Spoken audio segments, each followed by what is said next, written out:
Hi, my name is Megan, and I'll be your yoga instructor. Now, why is yoga important?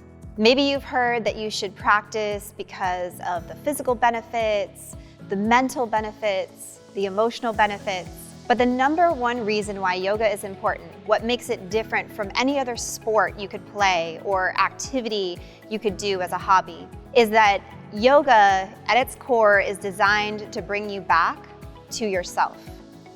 When you come back to yourself, you learn more about your way of coping with the world, about your way of managing your stress, about the way you feel when you move your body.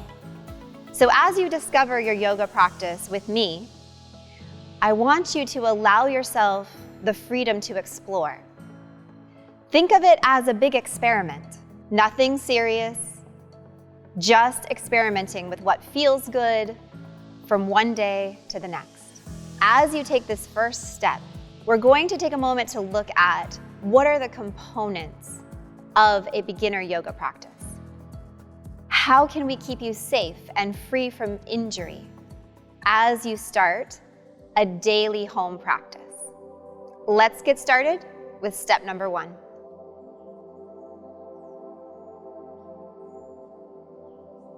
One of the most important aspects of yoga is to allow yourself to have fun and experiment with what feels good to you. How often every day does someone ask you, hey, what feels good to you? Well, I'm asking that right now. So when I say come into a seated position wherever you are, I want you to come into a seated position that feels good to your body. That might mean that you take a blanket or a towel and roll it up and place it under your hips. Or if you have a yoga block or even a large book at your house, go ahead and grab your block and just place it underneath your seat so that you can sit a little higher. That helps to elevate the hips over the knees. When we sit with our hips below our knees, oftentimes it adds additional stress to the knees and ankles. So as you come into your yoga practice today, sit up nice and high. Grab 2 blocks if that feels better, or roll up a big blanket or beach towel, or feel free to sit on a pillow. The whole goal here is that you feel like you want to keep coming back day after day. You can repeat this video as many times as you'd like. So let's discover your yoga practice together. Coming into a comfortable seated position, go ahead and sit high. Knees are slightly below the hips.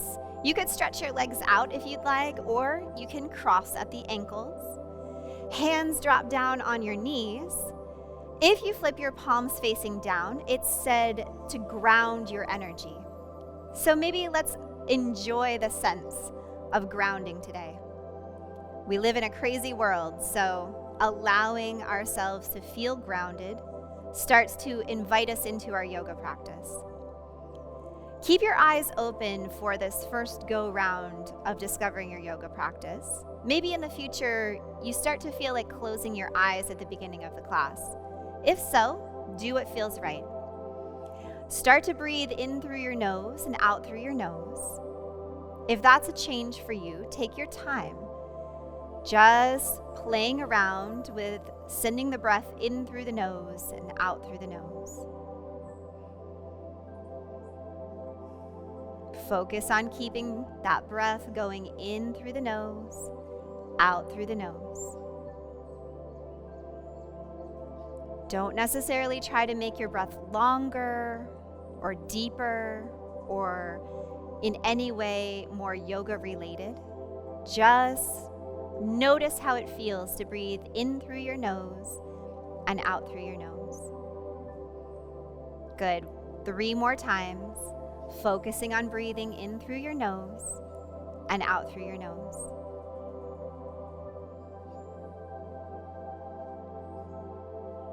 If you decided to close your eyes, go ahead and open them now.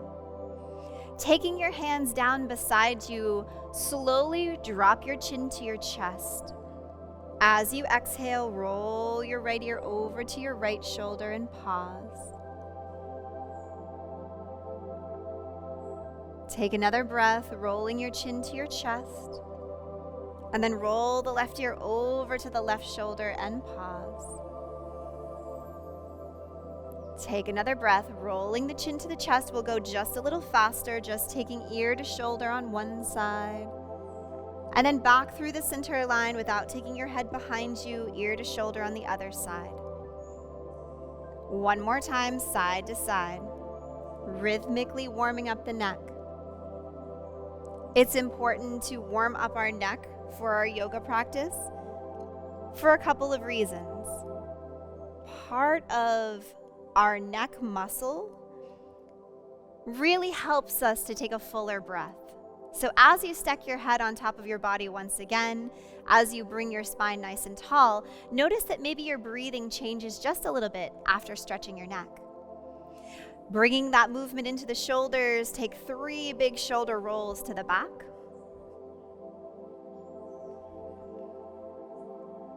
And 3 big shoulder rolls to the front. As you're discovering your yoga practice, take particular care with your hands, your wrists, your knees, your elbows, and your lower back.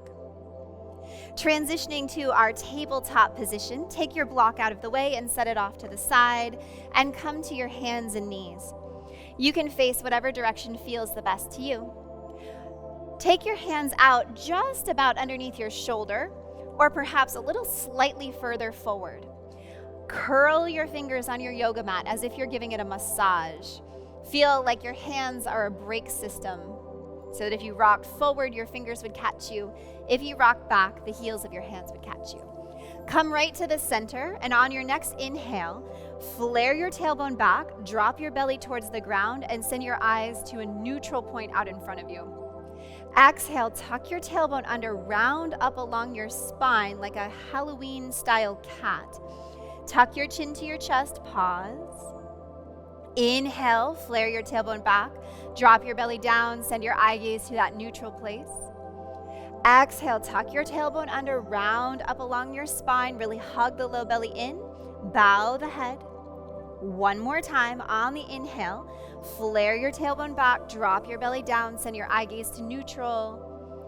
Exhale, tuck the tailbone under, press the tops of the feet into the floor, curl the chin in towards the chest a little. And then inhale, move back to neutral. As you're working on your core strength, think about lifting up through your postural muscles. So low belly lifts up and in, reaching the spine a little longer. Walk your hands one more palm's distance further forward and give yourself a moment just to kind of rock forward and back. The next time you rock back, you're going to open the knees a little wider and sit back into what we call child's pose. As you do, you might rest your forehead on the floor or on your block. Reach your arms out and lift your wrists and your elbows away from the floor, coming to your fingertips. Feel the engagement in your arms. Draw the arm bones back into your shoulder sockets by pulling gently back and down. Feel the fingers traction the mat. Feel a sense of opening in the hips. 2 more breaths just like this. You can make it as restful as you'd like or as active as you'd like. As you inhale again, come forward. Bring your full palm to the floor. Try not to change your alignment too much. Tuck your toes under and lift your knees to send your hips up and back for your first downward facing dog. Now in down dog, you might start to feel like you're going to slip. Bend your knees a lot and push your hands in the opposite direction from your feet. So feel like you're stretching your yoga mat forward and back. One more time, stretch your yoga mat forward and back. Good job. Exhale, bring your knees back down to the mat. Walk your hands back under your shoulders. Untuck your toes. Inhale, flare your tailbone back, drop your belly down, send your eye gaze to neutral. Exhale, tuck and roll through your spine. As your endurance starts to build, perhaps hold your downward facing dog a little longer. Come back to your neutral tabletop position. Step your right foot out behind you. Give yourself a little bit of push back into that foot. As you rock forward, again, lift up through your low belly and start to float that right leg up off the floor. Squeeze the back of the leg to do so. It doesn't need to go high. Maybe it stays really close to the floor. And then walk your left fingers out in front of you. You could stay just like this. Or maybe you start to lift the left arm up in the air as well, like you're reaching in two opposite directions. As you exhale, bring the hand and the knee down at the same time. Left foot steps back on the inhale. Push back into the ball of the foot just slightly. Hug the low belly up and in. And maybe walk the right fingers forward. You could stay just like this.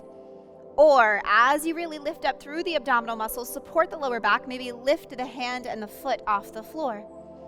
Keep breathing. As you exhale, bring the hand and the knee down at the same time. One more time.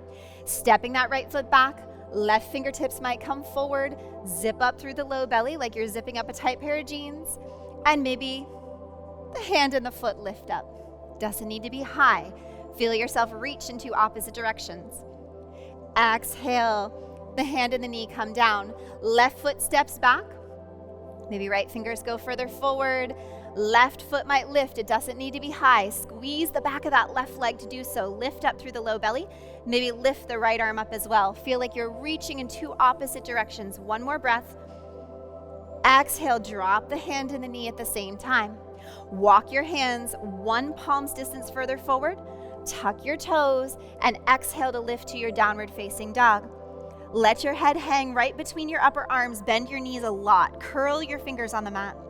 Press down the base of your index finger, the base of your middle finger, the base of your thumb. One more breath, you can do it. Exhale, lower your knees to the mat. Widen them just a little bit. Untuck your toes and sit back into your child's pose. Reach your fingertips forward. Sink your hip back. Reach the crown of your head nice and long. One more breath. Let everything slow down. And then working your fingers back into your knees, rising back up, sinking one hip over to the floor or onto your block or your blanket, sitting so that your hips are a little higher than your knees, hands drop down onto your knees, that grounded sensation. And we'll take a big circle around. It doesn't matter which direction you go. You're just feeling kind of that spinal movement here. One more time, feeling the muscles of the waist. And go the opposite direction, taking a big circle around. Just move the way you move. Inviting in only healthy feelings, no pinching, no piercing, no pain. Coming back to the center line, find just a moment. Flip your palms so they're facing up on your knees. Roll your shoulders down and back just like you did at the beginning of the practice. Drop your chin to your chest. Roll that right ear over to your right shoulder. Pause. Exhale, roll the chin down to the chest. And roll that left ear over to the left shoulder. Pause. Roll your chin down to your chest. And inhale to stack your head on top of your body. If you'd like, place your hands together right at your heart center and lift your heart into your thumbs. Dip your chin down just a little bit to acknowledge your practice today. You got to know your downward facing dog. You got to know yourself a little better. Thanks for discovering yoga with me. My name is Megan, your yoga trainer. Have a wonderful rest of your day.